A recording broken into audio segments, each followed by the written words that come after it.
নতুন মাস কিংবা বছরের শুরুতে নবী করিম সাল্লাল্লাহু আলাইহি ওয়াসাল্লাম এবং সাহাবীদের আমল আমাদের জন্য গুরুত্বপূর্ণ শিক্ষা।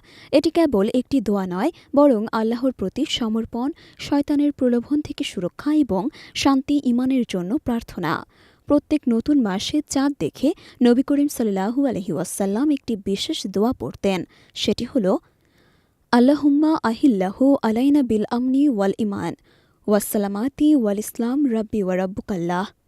এর অর্থ, হে আল্লাহ, এই চাঁদকে আপনি আমাদের জন্য বরকত ও ঈমান এবং শান্তি ও ইসলামের সঙ্গে উদিত করুন।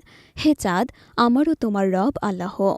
এই দোয়া শুধু চাঁদ দেখা নয়, বরং নতুন জীবনের প্রতি আশাবাদ, পাপমুক্ত জীবনের জন্য প্রার্থনারও প্রতীক।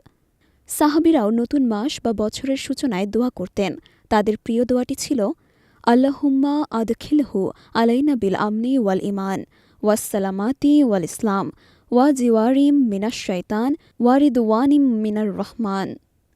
এর অর্থ, হে আল্লাহ, আপনি আমাদের মাঝে এই মাস বা বছরের আগমন ঘটান নিরাপত্তা ও ঈমান, শান্তি ও ইসলামের সঙ্গে, এবং শয়তান থেকে সুরক্ষা ও দয়াময় আল্লাহর সন্তুষ্টির জন্য।